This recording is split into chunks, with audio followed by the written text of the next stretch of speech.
Hello, how you doing? I'm Craig Parkinson. You are listening to the Two Shot Podcast. Sit yourself down, pop the kettle on. We're going to have a nice old chat. Who's it with this week? I'm going to tell you right now.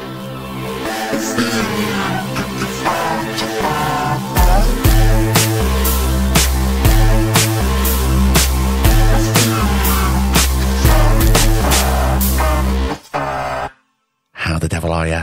It's Thursday. I am staring out of a window. I'm here in Manchester. It's a beautiful, crisp, sunny day. And we're recording the intro for episode 106. And it's with the beautiful, and I mean that in every sense of the word, the beautiful Sophie Thompson. You're going to enjoy this. But first, a few things to say. What an episode. Last week, 105 with Joe Trissini. The response from you all has been overwhelming.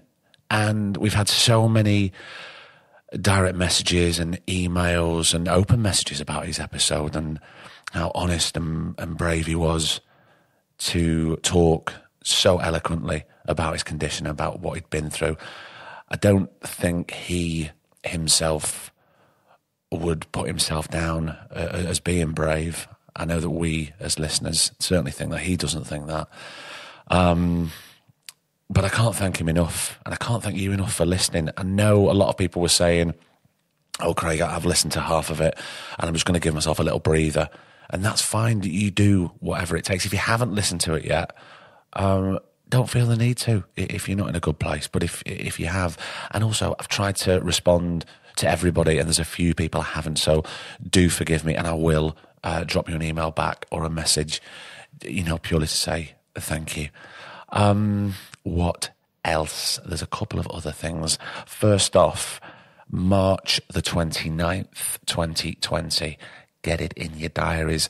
We are really honoured. We've been asked to take the podcast to the Birmingham Podcast Festival along with our good friends Standard Issue. Who else is there? I think Richard Herring is there. Films to be Buried with Brett Goldstein is there. And I'm going to be there a lot of the weekend. I'm going to try and see as much as I can.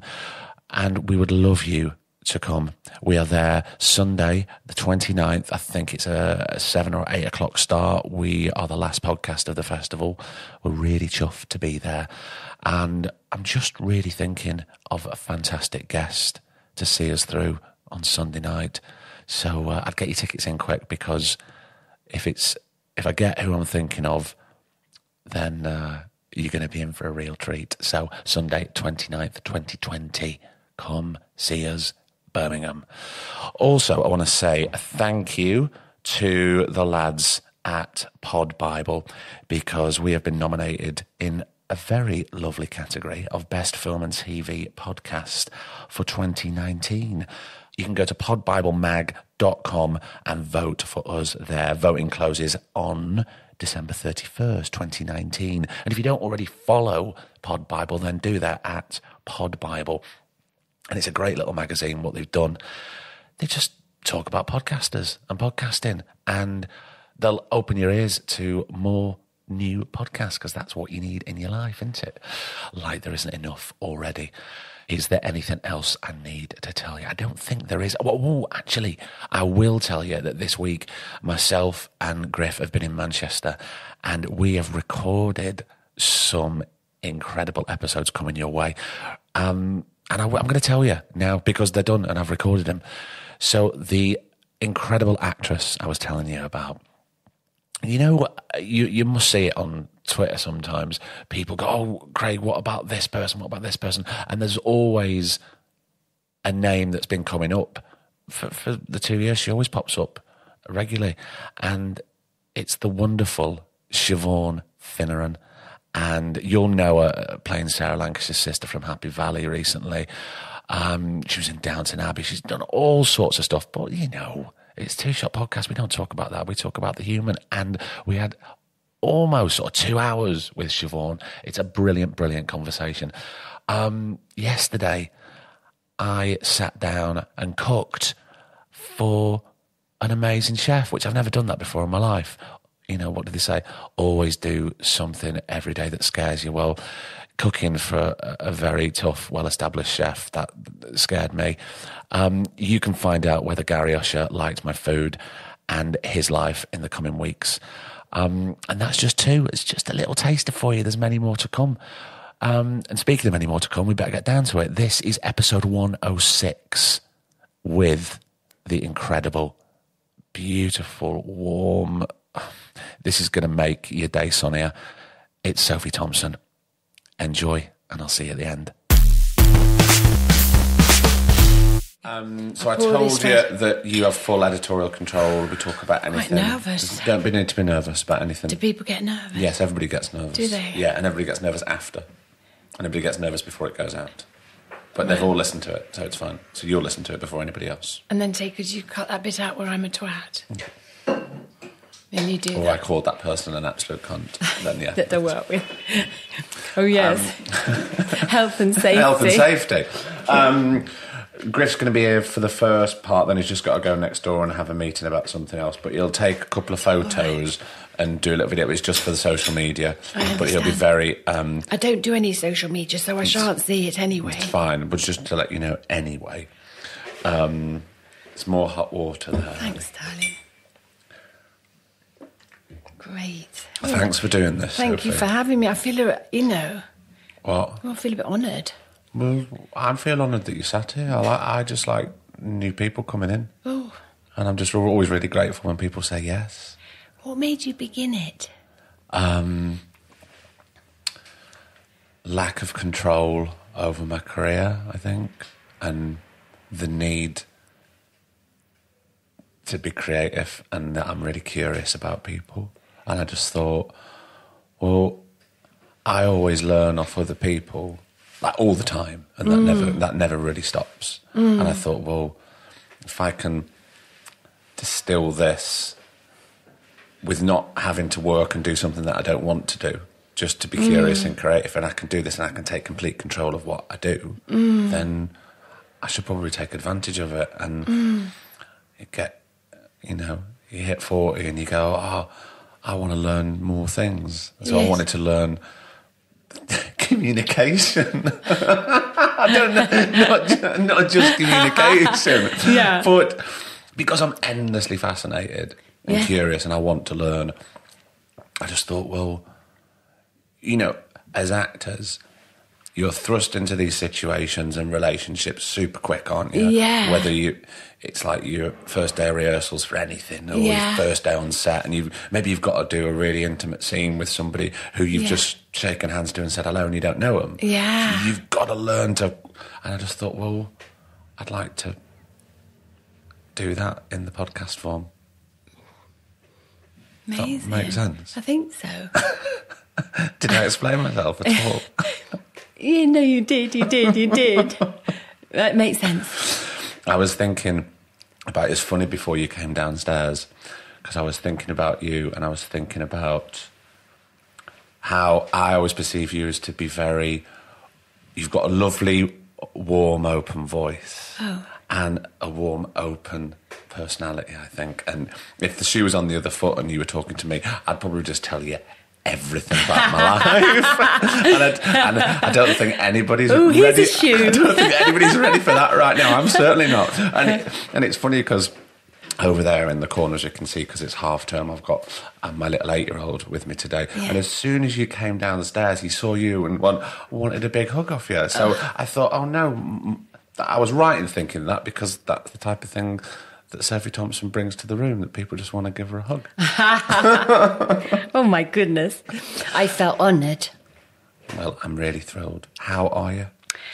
I'm very well, thank you, Craig.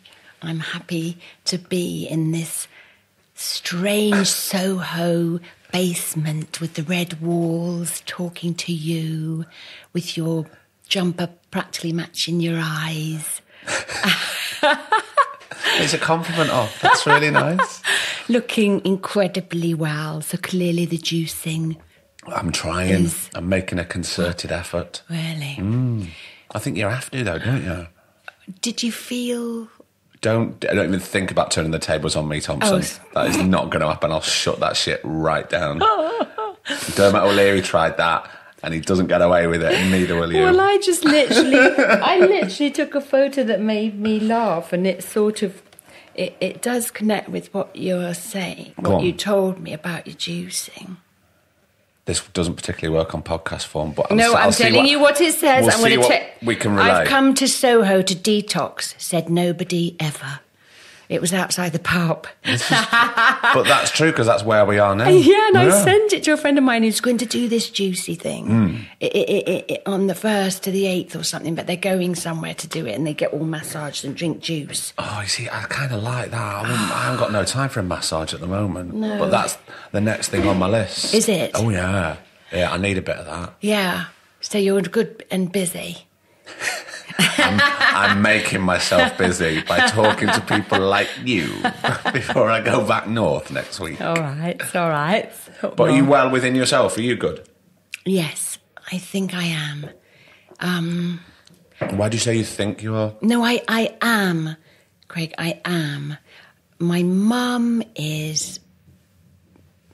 That whole situation feels quite vulnerable making at the Mo, because she's amazing, but she's 87 and she's got Parkinson's, which makes her sort of a bit 97 in a way, but not in her heart and mind. Well, what does that mean? I mean, what I mean is it's not robbing her spirit as such and her heart, but it's just hard to see your mum so vulnerable. She said, taking a sip of her green tea. You take a sip of your green tea when you want. Oh, so that's a big bit in my life at the moment. Yeah.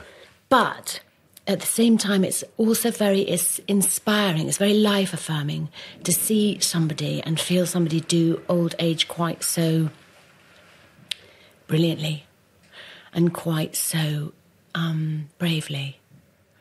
So that is affirming, definitely. So I'm trying to focus on that bit. It's funny because when you are a mum and you're a dad, so that's the same thing, except they don't come out your vag because you don't have one. But when you're a parent, let's say, let's keep away from the bits. You know, I've got big children now. They're like men. Yeah. And you're teenagers now. Well, more. One of them's a teenager and one of them's 22. Right. So you've just done this amazing thing, parenting thing, and it's so Shakespearean, isn't it? So 7 ages of man I'm in at the moment, looking one way and looking the other, and going, oh golly, and mum's needs becoming so much greater and taking the world to her, and my boys kind of doing the opposite, which is fabulous and exactly what should be happening. Yeah, so course. That's amazing because, you know, I'm just like, also on the one hand, I'm like, well, hey, look at them fly. And on the other hand, I'm, you know, watching my amazing mum quietly, I was going to say folding her wings away, but that's not right. That sounds too negative. Just sort of, anyway, having to endure your body not doing what you need it to do really anymore. Yeah. So... Well, I think it's right. I actually understand then why you said, yeah, I think so. I think I'm all right. Because it's really important to stop and have a think. Because sometimes so many people go, you're right, yeah, no, absolutely fine. But, well, have a think if you are, really. Yeah. Because sometimes it's all right to go, no, I'm not, actually. No, things aren't going to plan, but I'm really thinking about these things and I'm going to try and make a concerted effort to take control a bit more. Yes. Yes. I think that's important. Well, in a world that is often very glittery, as it were, and the smoke and mirrors, you sometimes can feel people can. I think people are getting better at piping up, actually, about the darker sides of their experiences. Yeah. And I know we met in a rather wonderful cafe. Odd situation. Always an odd situation scenario. when you're pretending, and we're in a cab looking out on the mud flats of Weston-super-Mare. Yeah. You know, and we know each other as dodgy turns offs. And then you have a little, we're all sitting about like you do a lot when you're filming, don't you? And we're doing a very jolly, silly thing, aren't we? Which is all I can manage at the moment. Yeah. All I can watch. You know, I don't want to watch all this darkness. I don't want to watch programmes about children being... I don't want to go, you know... It's really hard to let that in your life. Sometimes you have to block all that out. And just go, do you know what? Let's just focus on the light. What do I need right now? And sometimes you don't need anything. Yes. Well, so meeting there was why I'm here. Yeah. And those are the lovely moments where we had a little connection, didn't we, on just personal circumstances and emotional landscapes. Yeah. Which, as you say, the currency of our work is sometimes very quick. So though we'd barely spoken before, we weren't just dealing in pennies. We were dealing in paper money. It was. I mean, look, frivolous chat is absolutely fine, and sometimes that's all you can muster because of the situation that you're in, and also the people, and that's just the way it is. That's where this level of conversation is. But as soon as we met, it just automatically went, oh right, okay, we've done this. And it wasn't, I didn't even think that it was orchestrated by one or the other. It was kind of like we both sort of came at the same together. time. And things like that very rarely happen. Yeah, and that's why I thought, oh no, I think Sophie would be really perfect to come and talk to me, because if I feel at ease with somebody to talk, then I go, oh, well, this will be perfect. But here's the thing about this, of what I do on this podcast. So many times, case in point this morning, I've never met somebody until they come down the stairs. It's almost like stars in their eyes. They've come through, through the and door. I'm coming as. I never met them before. What if it's going to be a deeply stilted conversation that's not going to flow? I don't know what's going to happen. But that, to me, while I was talking before at the start where you're asking me about this, that's my curiosity. And that's what I'm trying to learn to be good at, is to manage and navigate this conversation and not make it crude in any way. And make it honest and real. Do you know what I mean? And that's what I really love. How do you ask... Well, how do you get all your peeps, if you know what I mean? Like the one you said you didn't know, then how did that happen? Did you just think, oh, I want to talk to them? A lot of it happens via social media. I wouldn't be... And it was the only reason I joined social media was to do this, because now we've built up a really nice following. Excuse me. Oh, I will. All the juice and the water I've been having. Thank God I'm not having your chocolate gingers. I'll be all over the shop. And then luckily I approach people, majority of the time they say yes and they want to come on, and they don't have an agenda.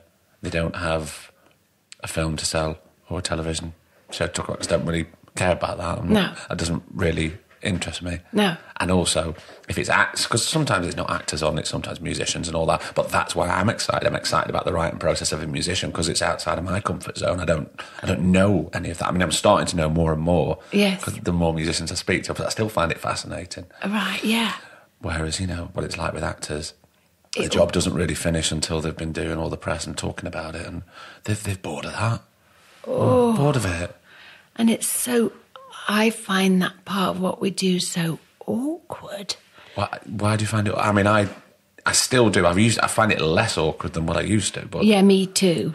I've tried to be better. Do you think it comes from practice?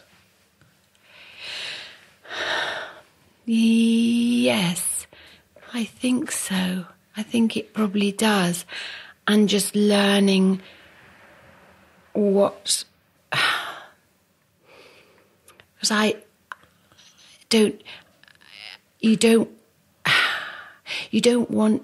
never want to talk about... They always seem to want to know something about you, whereas that's not what it's not about us. That's the thing that gets all muddled. Yeah. So you go, oh, they say, oh, you must do a little, it says, doesn't it sometimes, oh, you've got to agree to go and do a little bit of this press. And you go, okay. And you'd feel churlish if you didn't, because you want to fly there and go, yeah, do roll up and buy a ticket, or especially if it's something that you believe in and you've worked really hard at. You, of course you want people to watch. That's what it's for. Yeah. But I suppose it's learning how much or how little to give away of you personally. And 9 times out of 10, I think you shouldn't do any of that in that scenario. Yes. Because it's what you said before. Well, it's not about you. No. It's about that thing. Yes. And there's a lot of other factors in that have come to getting that to the screen or to the stage or whatever it is. Yes. So maybe that's it. I think people are so intrigued because it's such a sort of nebulous area. It's such an intangible thing to do, isn't it? I mean, that never ceases to fascinate me, how intangible it is, and how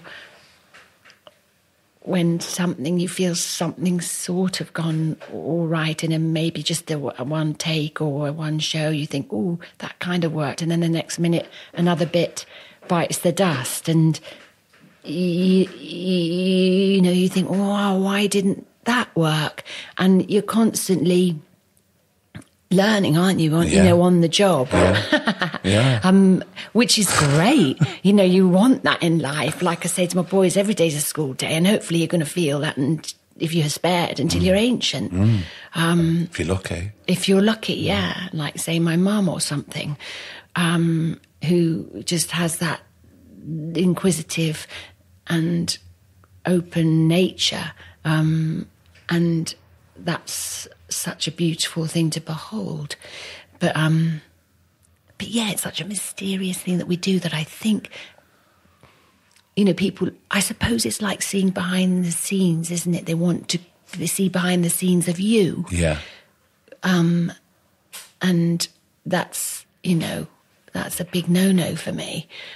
So I spent years tying myself in knots, Being wanting to be completely private. Yeah.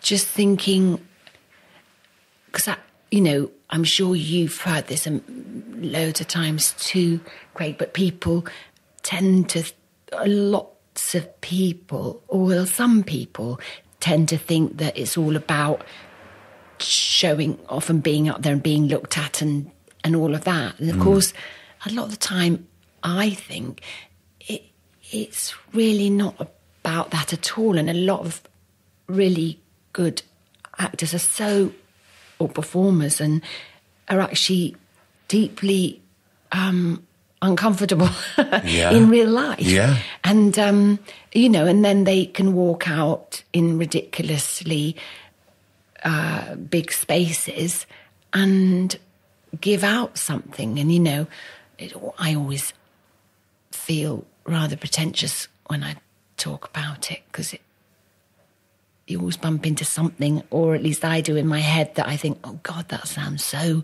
wanky, But that's a constant judgment, isn't it? I mean, you're certainly not alone with that. I know one particular person who really wanted to shut out any fame when she got to a particular high level, because it was like, well, I can't really go to the supermarket, and that's all I kind of want to do at the moment. I just need to go and get some food, and it was crushing for her to do that, because the two actually don't go hand in hand. And then there's other people going, well, actually the two go hand in hand. If you're doing that and you're asking to be looked at all the time, or you're on the telly, you're on doing these films, then we should have the right to, take all these photographs in a restaurant, or it's not fair. It's weird, and that's very hard to filter.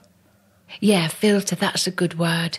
To filter it's very hard to filter on one hand, but also on the other hand, it's actually really useful. There's a part of it that's quite a useful filter to find the authentic in people and what they're responding to, because sometimes quite naturally they're going to be responding to the imaginary world that I think that people believe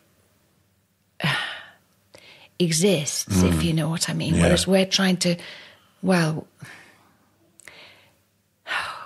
see, I checked myself there because I saw myself going down another little pretentious avenue, and I thought, oh God, I can't bear it. No, but that's the great thing.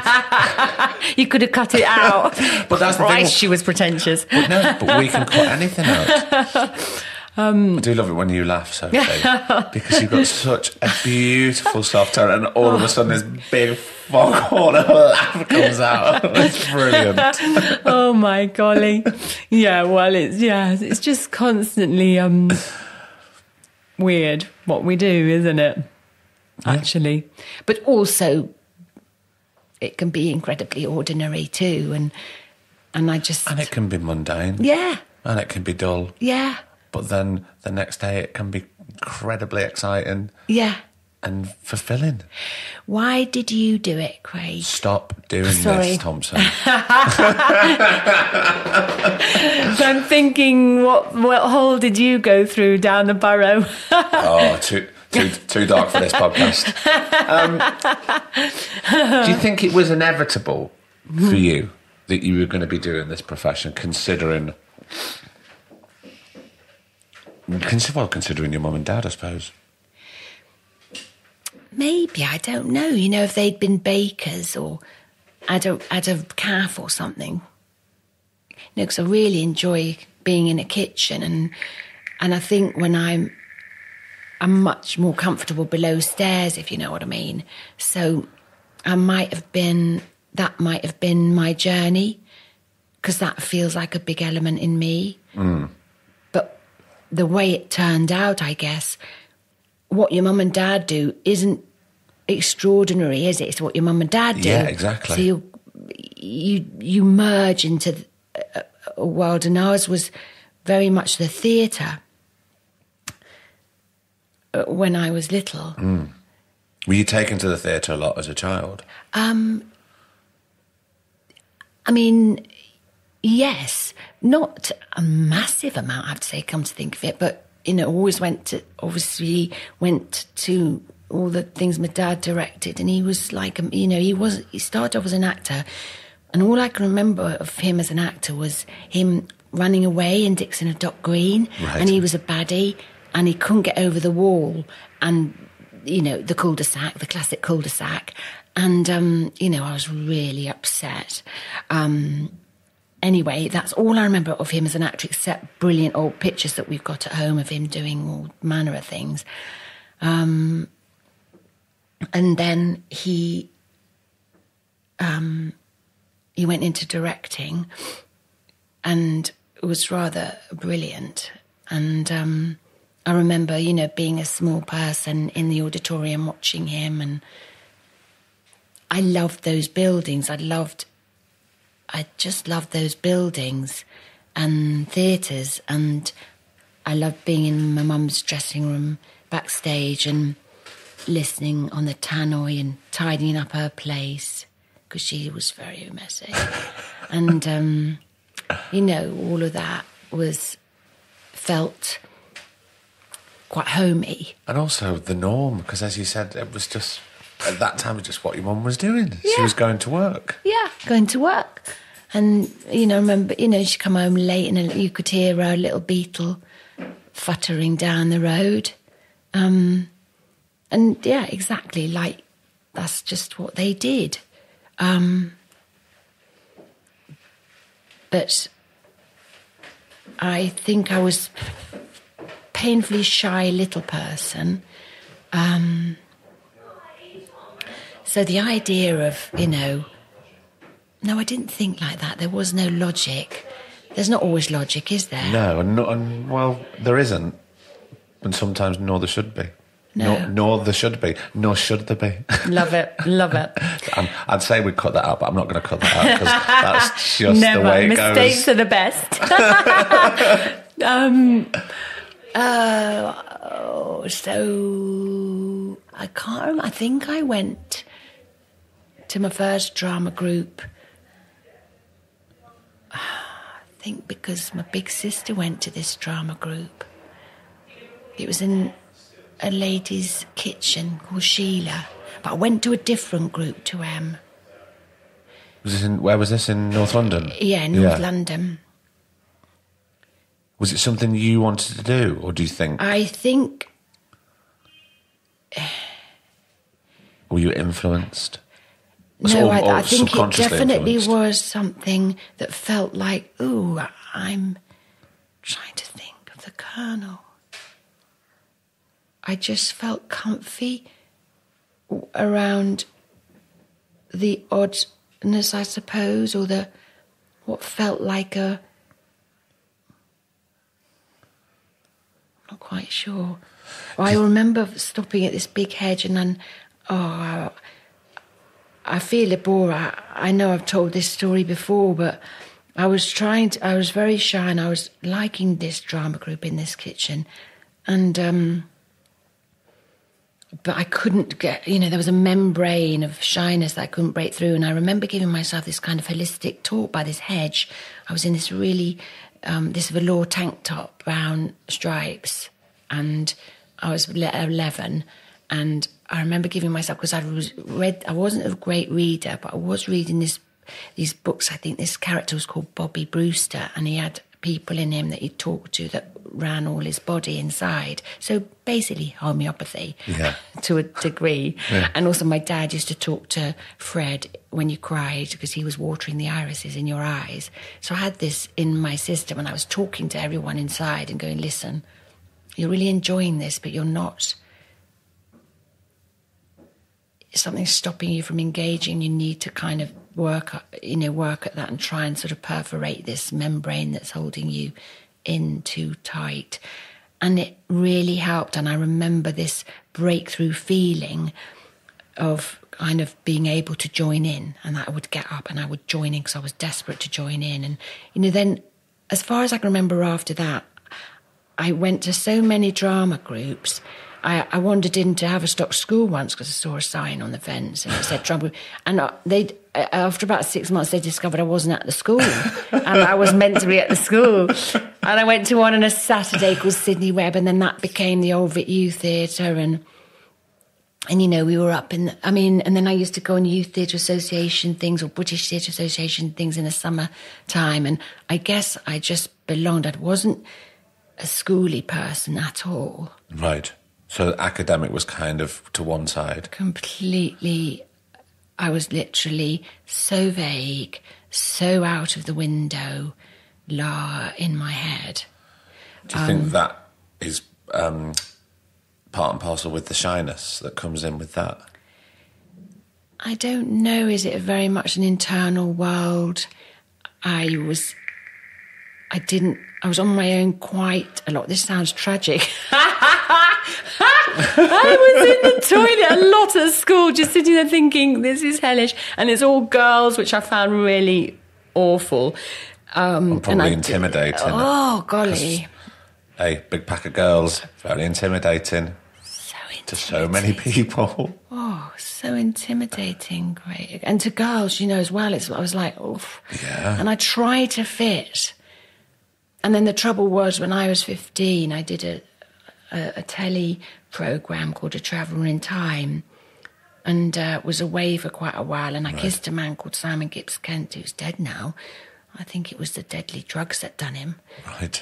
But he was, he had kind of blobbly blonde hair and cheekbones, and I got to kiss him in A Traveller in Time. And so when I got back to school, not only had I been off school for longer than everyone else in the summer, but I'd kissed Simon Gibbs Kent, so that was terrible. I was like, oh. So I felt them. And the one kind of girl who I sort of felt like we had some kind of kinship had kind of gone off into this other group. It was very groupy, cliquey girl thing. It always is, isn't it? Can't bear it. Yeah. School's so hard for so many people. So I was like, oof. I mean, I loved Mr. Lister who did Latin, but I couldn't do Latin. I just sort of made things up. So school was awkward. And then in my final last year, I didn't stay for A-levels because in those days you could leave at 16, which is what I did. With the plan being what? Well, I went to do, I think Mum and Dad was slightly like, oh, okay. But they were very kind, I think, and they put me onto a 2-week cookery course, which was full of these really posh girls and one American man. And I went on my own and they'd all gone in pairs. Where was this, in London? Yeah, it was in Notting Hill. Right, okay. That was very odd. Why? Well, I'd walked out of school. I don't think I said really goodbye to anybody. It sounds terrible, doesn't it? I went home and Mum had made a lovely meal, but the two things I remember that she got that I really liked best was white Stilton, and she made a gooseberry fool. Right. And this sounds like a terrible fucking clunky name drop thing, but just so happened my dad was directing a Peter Nichols play at the time. I didn't know who he was. There just happened to be this guy at the lunch table as well. Yeah. Because it was early. It wasn't dinner. It was like I walked out. I just walked out. I thought, I think that's it then. I'd done my last CSE or whatever it was, O-level. And, all these girls standing outside the exam halls and they're all sort of nervous and they've all worked really hard. And I mean, I had gone to Swiss Cottage Library and sort of made an effort to look, and I'd really sort of tried to think with English and with art. I really tried because I loved those two best. And were you good at art? Were you good at drawing or anything? I do love it, Craig. I do love it, but I wouldn't say, oh, well, no, you don't have to be good at art. Art is art, isn't it? I was about to say that. You don't have to be. I could feel it off you. But the fact that you said that you love it, do you want some more tea? I'm pouring some more green tea, because look at me with my green tea. The fact that you said that you love it and you said it. Yeah. With such passion. Yeah. And then there was the negative, but I'm not very good at it. But I love it. But you don't have to be great at something like that to love it so much. Art's just something everybody should kind of just do, isn't it? And I, all up my stairs. In whatever form. Exactly, in whatever form. And at school, more drama. I mean, Camden was meant to be in sort of artistic kind of environment, but I only did one play there. It was The Lark by Jean-Anne Louis, and I was my happiest ever, because I was connecting with what made sense to me, and that's what breaks my heart about a whole big chunk of the whole education system. And don't start me on this, especially if I've had a gin, because luckily we're on the green tea this afternoon. Luckily we're on the green tea. But we are in Soho, so gin is never far away. We've established that. What was I saying, Craig? I'm just blaring on. We were talking about the cookery course and leaving, and that your mum and dad had put you on the 2-week cookery course. I think just to soften the blow of leaving. Well, and then I turned up and this man was there. I was thinking, what's this man doing? At lunchtime, yes. At lunchtime. And that felt funny. Then I did this cookery course, and I remember Mum was away working, and I felt awkward in the space with all these posh girls, but I suppose I was seen as a posh girl. It's all relative, isn't it? But I always remember getting the bus home with my basket, and I was really happy because I'd always take what we'd made home, and my dad was a really shit cook, Right. I only ever made the Yorkshire puddings, a classic. Hey, don't knock the art. Don't knock the art of making a good Yorkshire pudding. No, actually, Sophie. no, I won't, because I'm really rubbish. Because what really upsets me sometimes, if I go around the supermarket and I do see someone put a big bag of frozen Yorkshire puddings in the trolley. Queen Bessie or whatever You're she's dead called. to me. Yeah. You're dead to me. Don't come round my place knocking up a Sunday roast with your frozen Yorkshire puddings and your frozen roast potatoes. No. Not on my watch, no. I love it. So, I love it. I know where you're coming from. Don't say your dad was a shit cook if you could knock up a good Yorkshire pudding. You're right. I feel bad now. Sorry, Dad. Sorry. Sorry. I'm not cutting that out. Anyway, I know what to bring to your house when I'm invited. There you go. A bulk box. Or what not to bring, because you won't get through the door. I am the ironic gifts. Yeah, so I was very happy taking this food home to my dad. I felt very glad about that. And then I ended up going up to Manchester Royal Exchange to do The Schoolmistress by Arthur Wing Pinero. And how old were you at this point? 16. I just left school. So you're going to do a professional production at 16? Yeah, I know. And when I think of it, Craig, honestly, I mean, I think as a mum, imagining my sons now, going, I remember standing in the middle of one of those squares with all the buses going, I don't know which way Chorlton come Hardy is, which was where my digs were, and I had to find them. But it was an amazing adventure, and Patricia Rutledge was the schoolmistress, and she was very formidable. Yeah. In fact, I was watching her on Keeping Up Appearances last night with my mum on one of those UK Gold channels, and she really was brilliant in that show. Yeah, she was. Me and my mum were just in awe of her. That character that she, obviously the writing was fabulous, but she was, she was scary. She gave us all shower caps for the first night, I remember. I mean, that's weird, isn't it? Talk about ironic gifts, that's brilliant, I love it. And, I had digs and, digs and... But still quite young at 16 to be going to a new big city. I remember I had my 17th birthday presents. My dad brought them up, and I've still got the sewing box. It's made out of pewter, bashed pewter. And I keep my buttons in it. And I remember really vividly, one of our first digs was on this road, and it was called Something Lane. And so I was quite looking forward to going into it, because I thought it would be a lovely little lane. It was a fucking dual carriageway kind of road, called a lane. And the lady who ran this place, I had a room in, was quite formidable as well, funny enough. But it was just bed and breakfast. And it was absolutely freezing. She never turned on the heating, I don't think. And the guy who played Brian in Coronation Street, who was married to Gail, who I saw a clip of the other day too, weirdly, because I was watching a celebration of Sue Nichols, who is wonderful in Coronation Street, and I worked with her when I did it a couple of years ago, and I just, what a woman. Anyway, there was clips, and there was this guy, Brian, who used to be married to Gail, and he used to sit in the sitting room with his girlfriend, who was a ballerina, very, very pretty, and watching the telly, and it was just bizarre. But I used to come in at night after the show and help myself to cornflakes, because I hadn't got my head around the bed and breakfast thing. Right. You know what I mean? Yeah. And you don't really do that. You don't help yourself to the breakfast in the evening. But for some reason, I can't remember this woman's name, the man, her husband, he was always sat by the fire, and they were kind, and I think they never said anything like, actually, you're not meant to scoff all the cornflakes after work.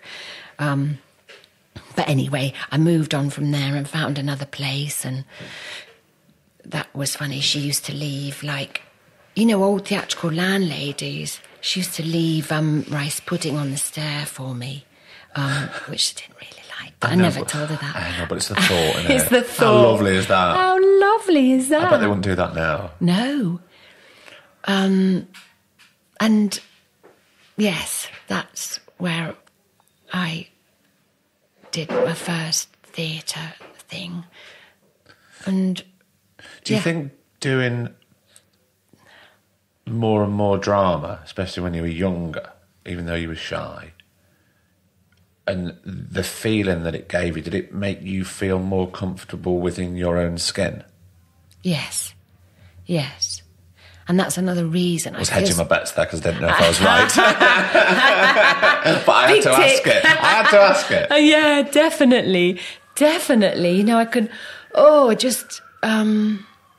definitely. And I couldn't boil that down in a pot. But, you know, it's just that's why, you know, with kids and play in life is so important, and at schools to undermine that for kids who any of the kids, you know, and the academic ones, you know, don't compartmentalize us all off. You know, it's so important for the human animal to play and to continue to be playful. And that's why I think drama for kids and for, you know, people who are healing and it's just such a huge, vital piece of the puzzle of being human. But it's vital for the social skills as well. Oh my God, like you're doing, Craig, the whole you're thinking, you know, the communicating thing, the talking, the listening. The listening. Because they just bang on and they go, you've got to be good at maths. And I'm going, well, why do I have to be good at maths? You know, I mean... Because you're told to. Yeah. But it's not the case. I mean, with that small human in the corner over there, you know, I always say to him, look, I don't want him to get himself in a right old pickle about it. No. Because at the end of the day, nobody is good at everything. It's just not. It's an unachievable goal for him, and I would never want that to be drummed in to him. And I don't think it should be drummed into children anyway. Full stop. No, I can't bear it. I simply can't bear it. It's so subtractive, and it's so. Yes, it's so subtractive, and it's all about. I think it's all about economics. You know, ultimately, it's what pays, not what heals the heart, what makes us human, what widens our spirits, what connects us, the connective sinew of being fucking human. And that's what all these, you know, drama and stories, even all of them, you know, the comedies, the tragedies, none of them are less, you know, they're all just making people... What I loved about the theatre sometimes was it felt like a place where you could go and no one would go, oh, why are you crying, or why are you laughing, or why are you this? It was this space that seemed to me to be release. this collective experience, you know, that is possible and so important. And the minute that gets marginalised, I think we become, you know, lesser and also as we grow, we're always learning every day that life is really fucking hard. Yeah. And I don't think this complicated maths problem would help as much as well said. The social skills that we would learn with interaction and communication and to listen and to help other people. Yes. And also to come to terms with what's going on within yourself. Sometimes there's only questions that you can answer. Yeah. But you need the skills because the questions would come in to yourself. You've got no control over that. But if you've not got the skills to answer the questions and sort of cipher it out, then the question's still rattling around in you. Yes, or to be made to feel that the answer isn't even important. Yeah, which because it is. Yes, exactly. Because otherwise it'd probably eat you up and you don't really know what to do. Yeah. So God, where have we gone now, Sophie? I know. I mean... This is why I love it. This is why I love these things, because we can just go anywhere. But things like this are really important to talk about. Yeah. They really are. Yeah, definitely. I mean, you know, my seeing it, my sons, you know, when you have children, then like you're saying about Harley, you see, you hear them come home and say, oh, well, I can't, so-and-so said I can't do that or something. And you think, what is going on in this system? Yeah. What is going on? And I really struggled and got really angry, Arthur, at times with the whole system, because I suppose becoming a mum was the first time I'd really had to sort of slightly knuckle down to the system, because having been brought up sort of... well, I was in the system then, wasn't I? But I managed to get out of it pretty young. But you did grow up in a very... I don't want to say anarchic because I don't know, but certainly artistic family, much more artistic than someone from my background, So it was there already. That's true, yeah. Yeah, that's true. And my mum... Sometimes I don't think the artistic and the anarchic do go hand in hand because they just don't. That's true. Yes, because they weren't necessarily anarchic. They were an interesting mix. My dad, English, working class, real, probably quite a scally when he was younger. And, well, he was a scally. What was amazing Nothing wrong with being a scally. Nothing Thompson. wrong. Nothing at all. Yeah, you're such a scally. No, I mean, my we smell our own. We smell our own. He was what I really feel about my dad. He had a great classlessness. You couldn't place him in that way. And I've always wanted that somehow, to emulate that. I suppose it's a thing of not wanting to be pigeonholed as well, which is always, none of us want. But yeah, he just managed to move about in all the sort of stratas somehow of life. In this, how would you describe it? Would that be an everyman sort of way? I don't know. But he had this quality that, he died really young, and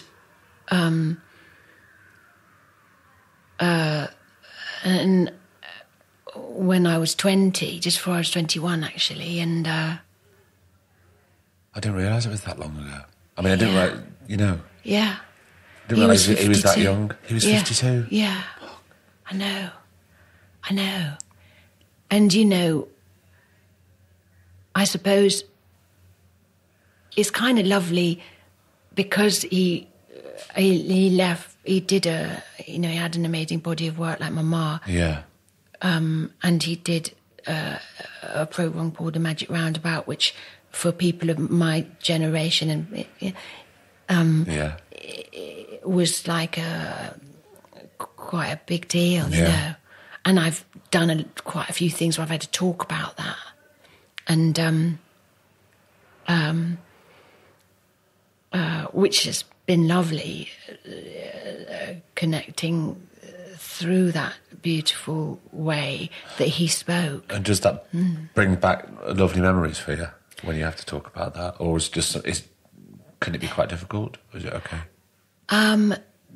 I have been known...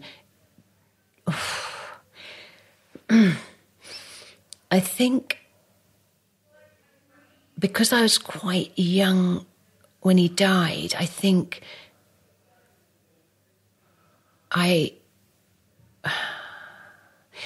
in his it was a very defining thing for a long time, a very defining.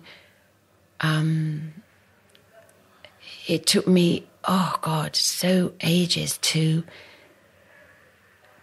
learn how to cope with it. But also, we've got to remember, you're just becoming a young woman, and you've got that to deal with and process. Yes. That's really difficult. Yes, it was devastating, and I think because we were quite a tight foursome in the sense of mum, dad, and me and my sister Emma. My father's death, I think, reflecting upon it now as you learn, as you sort of, life in its funny, slightly cruel way, makes you live it forward and understand it kind of backwards. Yeah. So you kind of go, oh, I see. I wish I'd had that tool in my shed at that time. Yeah. Because I wouldn't have let that devastation be quite so crippling. I would, but you can't. Sometimes you just, for whatever happens, excuse me, in whatever point any sort of trauma comes into your life, you don't have the tools sometimes to cope and to deal with them, and it is only looking back and then you go, oh well, I wish I did, but you just don't, do you? Sometimes you just don't. Yes. So what can you do? You can't. Well, I suppose you've got to be kind to yourself, and then when you do get the tools, if you're lucky enough to get them, then you can do quite a lot of, I think, sort of almost like retrospective kind of emotional gardening, and also you can do, like, it can be quite fascinating, like archaeology. It's a sort of emotional archaeology. I've done that since my divorce as well, this kind of amazing, to me, not, fucking, I'm sure really dull to a lot of people, especially a lot of my mates who hear me bang on, but emotional archaeology. This isn't about them, this is just about you. So let's just, no disrespect, but fuck your mates for a minute, because this isn't about you.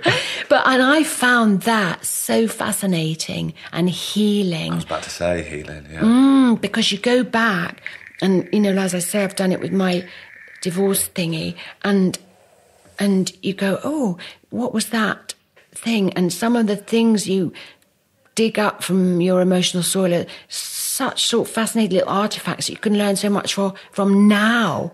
And also just some of them are just kind of beautiful things that you go,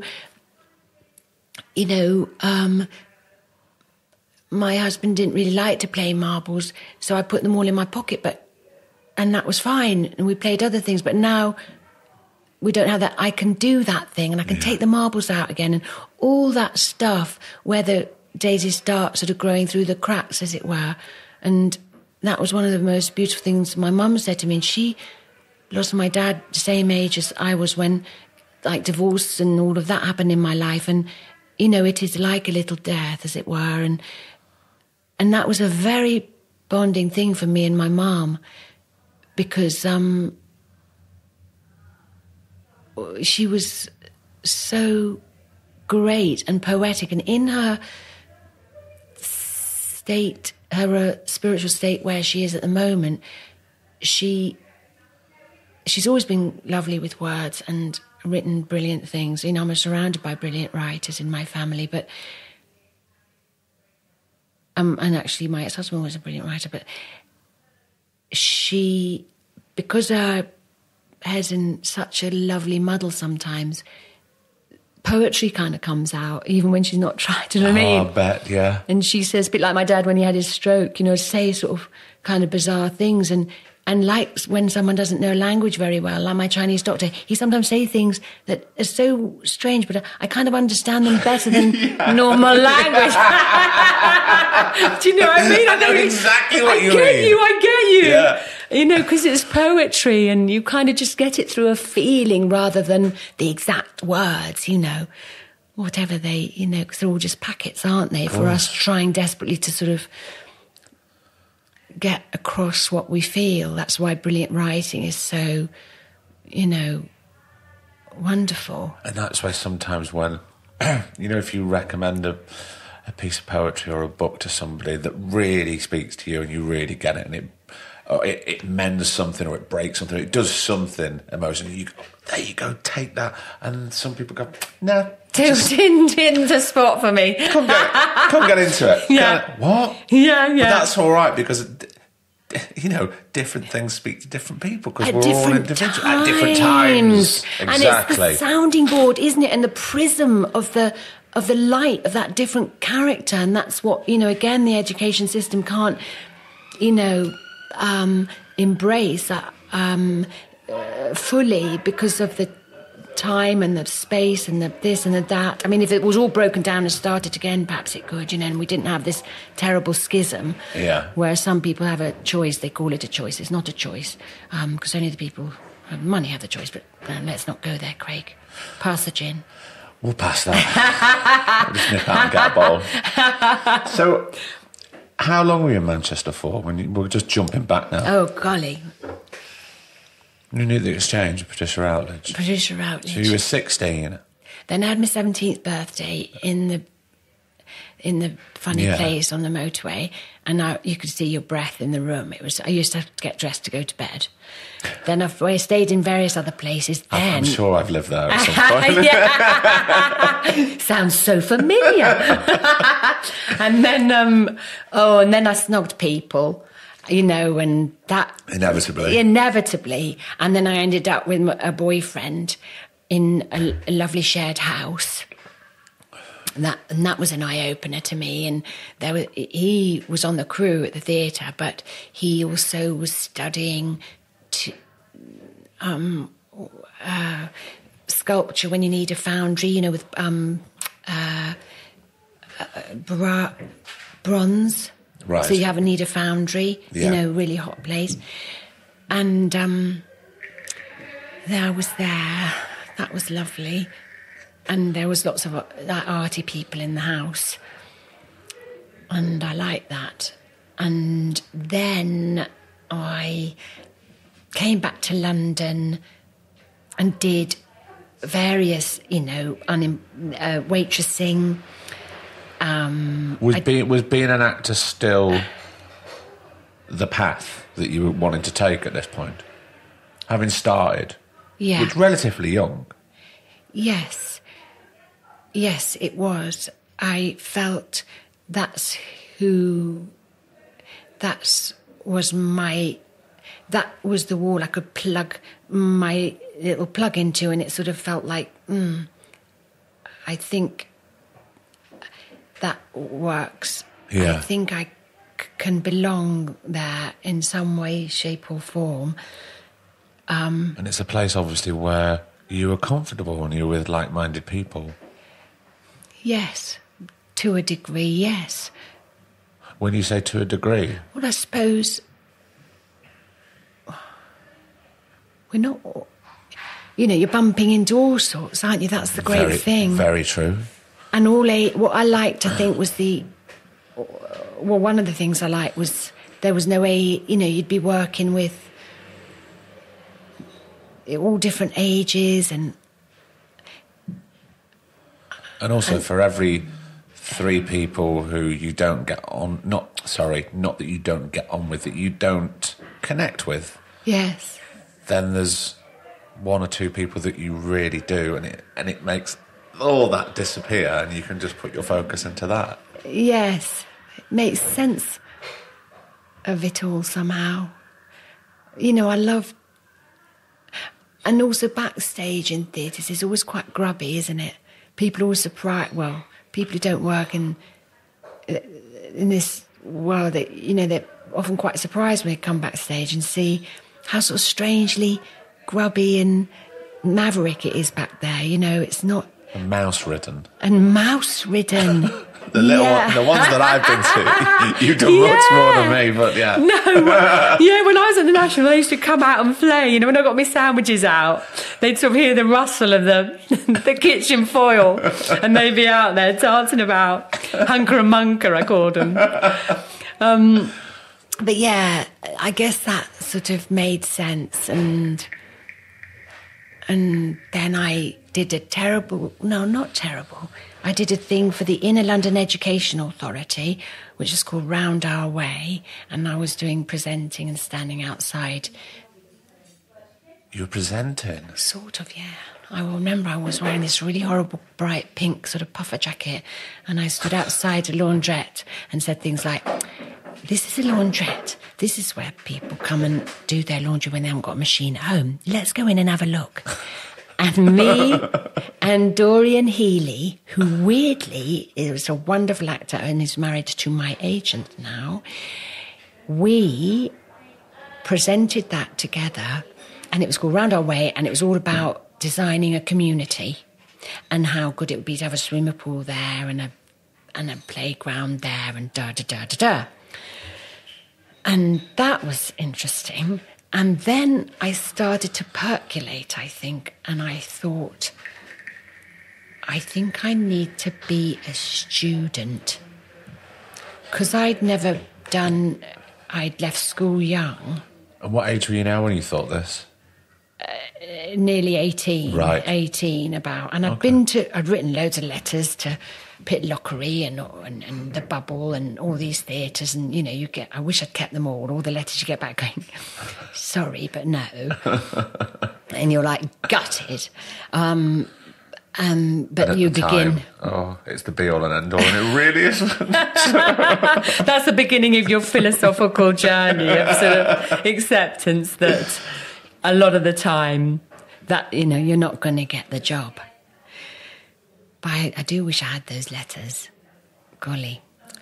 And so I decided in my little head that I should try and get into a drama school that wasn't in London, because obviously I lived pretty near Central, being a North London girl, and obviously I knew all about Raja, and that was meant to be creme de la creme. But I thought, if I'm in London, I thought to myself, I might run home, and when I just should not.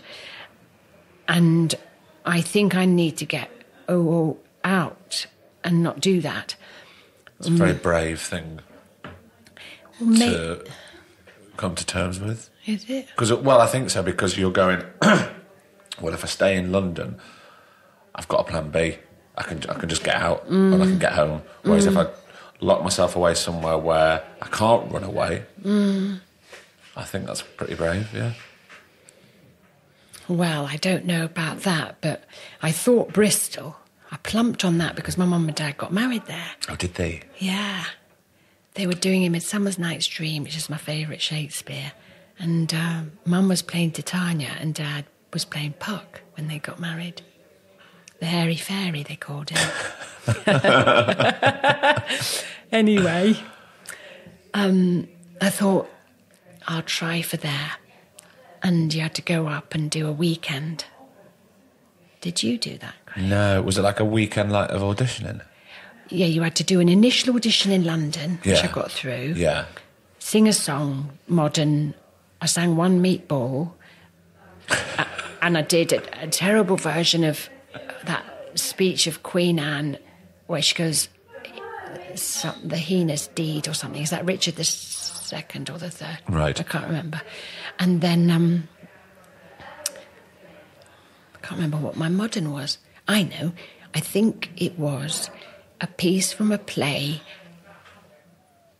No, I'm lying, because I hadn't met him yet.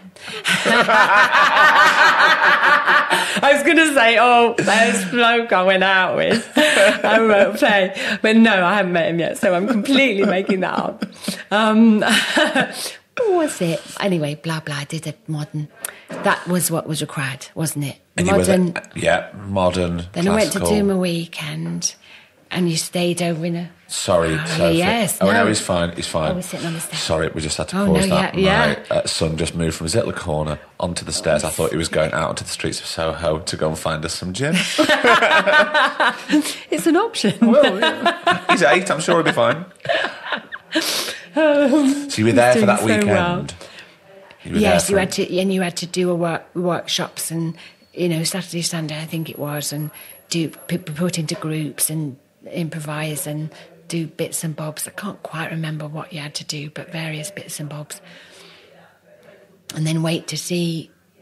There's a wonderful guy who ran it then called Nat Brenner, who actually had run it because my mum went to the school when it was something, it was, I'll do this with my boys. But she always described it as if it was literally in a fruit crate down by the docks, you know. Yeah. I went to Bristol when it was a fruit crate. Yeah.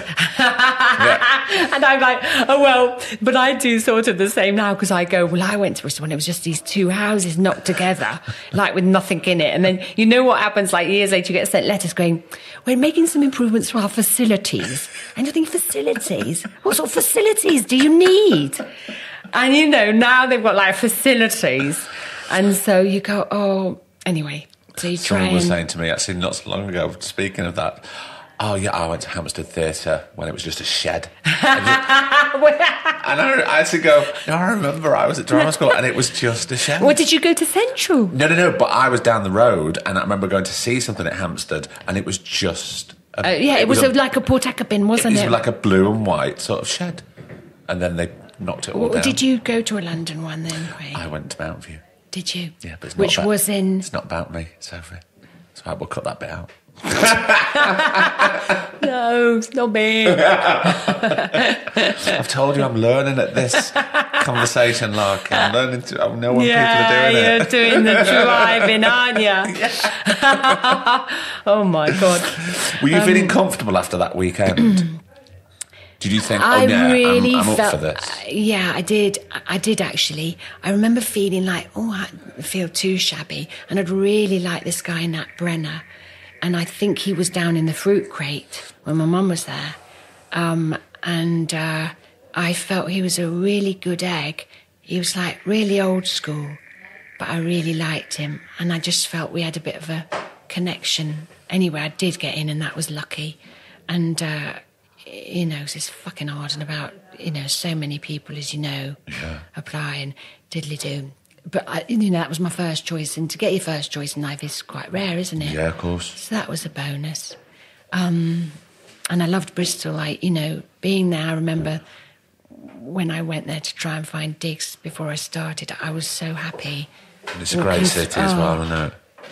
Even now, I mean, there's always something going. Do you ever go back to Bristol now? Yes, because my godchildren are there. Oh, are they? Yeah, one of my best mates. So I was just there the other weekend on the way back from Weston, in fact. Oh, really? Well, you're not far, are you? No. So ideal to stop by. It was ideal. So you did? How many years were you going to do there? 3? 3. But in the second, at the end, pretty much towards the end of the second year, that's when my dad died. So the third year was like... I can't imagine. That must have been a blur. I mean, yeah. But then, because I had this thing called an equity card, because I'd done this telly when I was 15, yeah, and you had to have 40 weeks on your card, and it's all very weird, and you can't describe it to people now. And it's like the glaze over anyway, and that's fine, because it's very boring.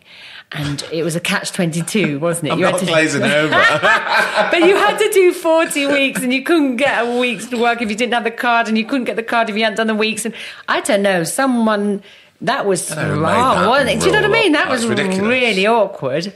Anyway, for some reason, I managed to get my weeks. So in the holidays, I could do work down the theatre because, I earn a bit of extra money being understudying. I had to go on for Jenny Galloway in Beauty and the Beast. Is there a dragon in Beauty and the Beast? Depends what version. Probably. I know, she was a dragon. I'm sure there'll be a stick a dragon in anything nowadays, can't you? Especially around Christmas time. Stick a fucking dragon in it. It'd be grand. The kids will love it. I always went on as Mickey the Dragon, but I had to learn, all the girls' parts. So that was interesting. And, but that was my first sort of professional experience in that beautiful theatre. Which, again, I think me and my mum have bought a chair. They send you things because they've just refurbished the whole thing. They have, yeah, it's lovely. I know, I went down there the other day. A bit awkward in that when the audience...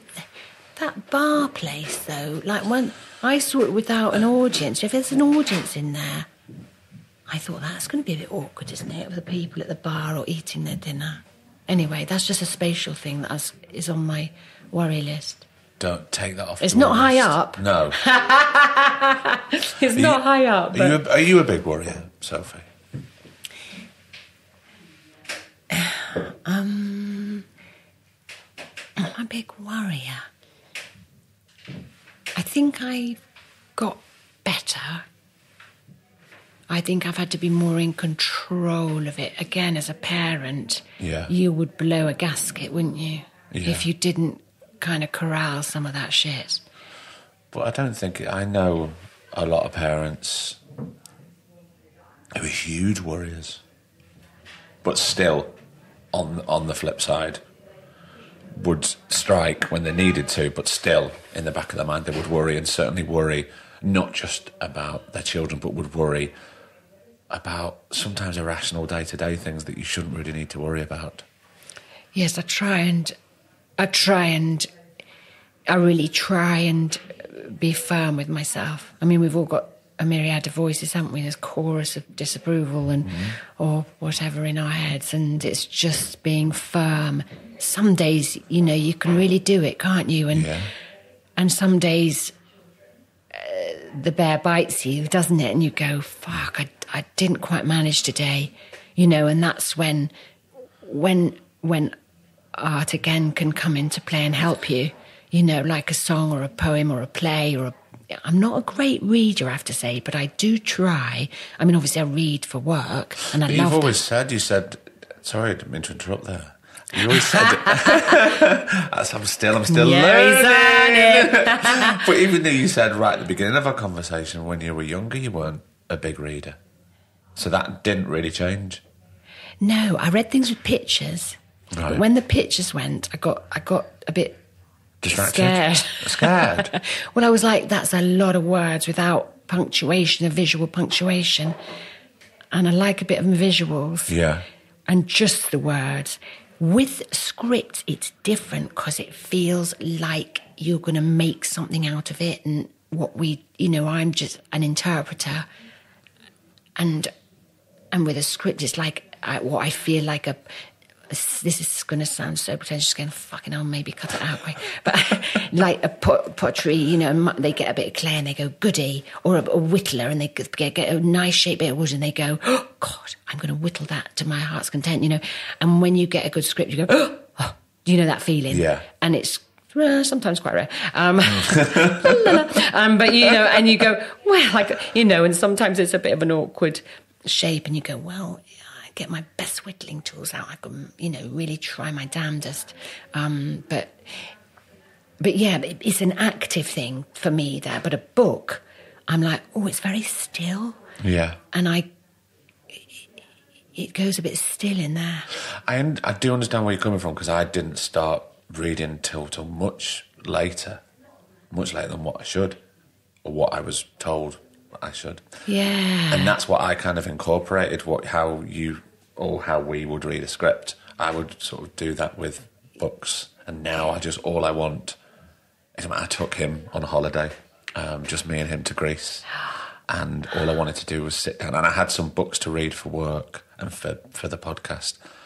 And to grab 20 minutes by myself was just beautiful. This luxury. That's but all you I said, craved. Greg, you said they were for work and the podcast. Well, I had to finish a book. I had to read a book twice for a certain person that I was having a conversation with. Yes. So I knew I had to do that. But I also had another book that I still haven't finished that I'm really enjoying. So I would try and take my time. But to grab that time, it's all about time nowadays. You want to grab a bit of time for yourself. And I do find that quite difficult because as much as I love reading, I do find it really difficult, sometimes with concentration. Yeah, me too. I think, yes, it is maybe a concentration thing with me. Yes. Or I would more easily go, I've got to go out in the garden and, you know, dig a bit, or I'd more easily cut up a carrot or something than pick up a book in the day. Do you know what I mean? Yeah. Whereas I would come down sometimes and, you know, there'd be my mum and my dad and my sister all sitting there reading and all the papers and everything, and I'd be like, oof, da, da, da, da, da. And I'd sort of pick up a magazine and have a look at the pictures. And go, la, la, la. So, yeah, words are wonderful, but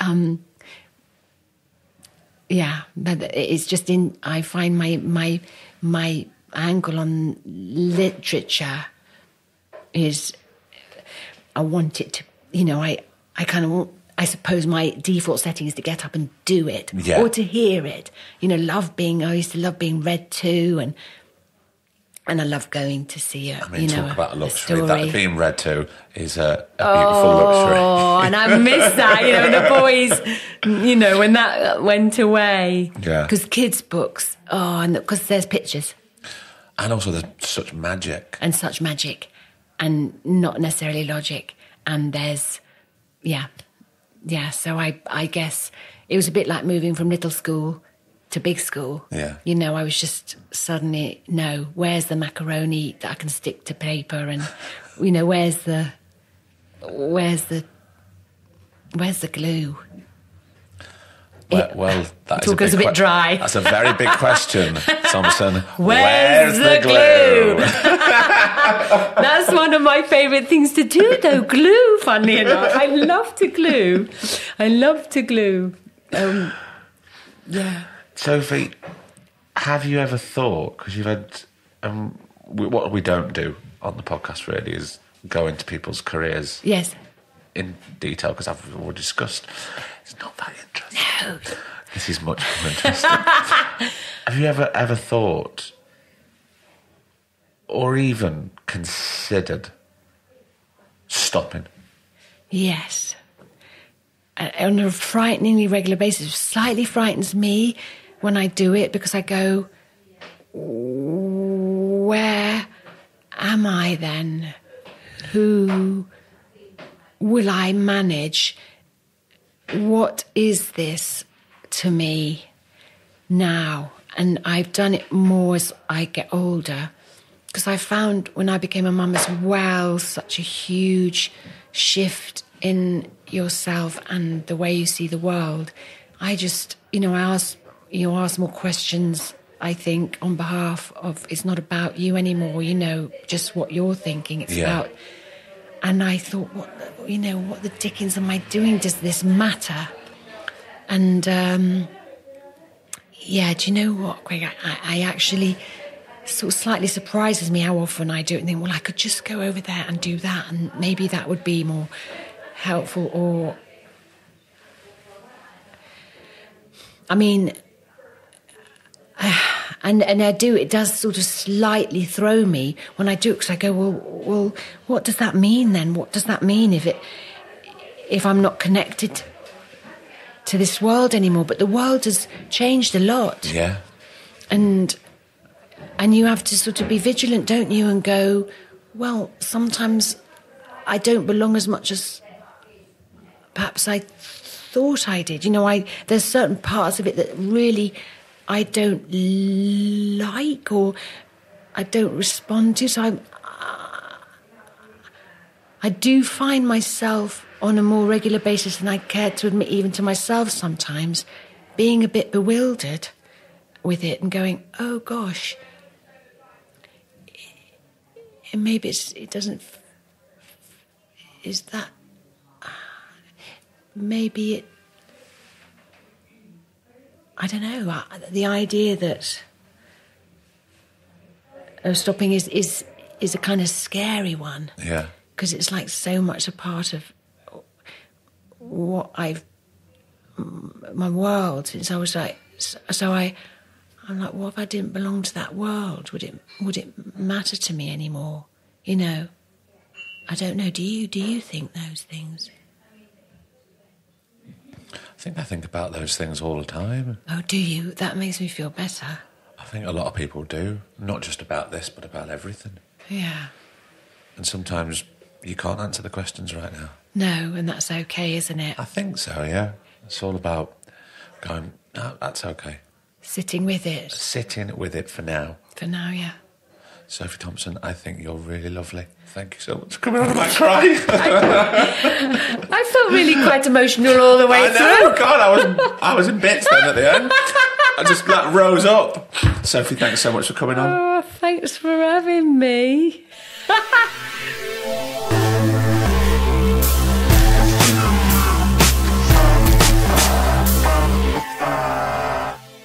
And another episode is done.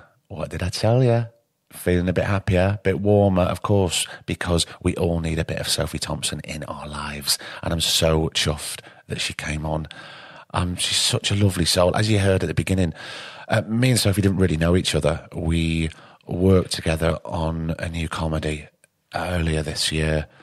And you just meet people. Well, you know, it's like you meet people all the time. You want to click with them, and sometimes you just do. And I was really lucky that I got to meet Sophie Thompson and for her to come on the podcast. She's just a beautiful, beautiful soul. So massive thank you to Sophie, a massive thank you to you for listening. And that was episode 106. Let's get cracking with 107 before Christmas, shall we? And I'll meet you back on the socials on Monday. We'll find out who it is. And until then, you know where we are. We're on Twitter, Instagram, Facebook. You can drop us an email if you want. It's twoshotpod@gmail.com. Send us a message on Twitter. Send us a little photo on Instagram. Give us a comment. Let us know what you're up to. And also, can you do us a little favour? Go and tell 5 of your friends about Two Shot Podcast. Tell them if they listen, they'll probably like it. We'll appreciate it. All right? Well, until next week, please, please take care of yourself. I've been Craig Parkinson. He's been producer Griff. And this has been the Two Shot Podcast. You stay safe. The Two Shot Podcast is presented by me, Craig Parkinson, recorded and produced by Thomas Griffin for Splicing Block. Our brilliant music is courtesy of Then Thickens. Cheers.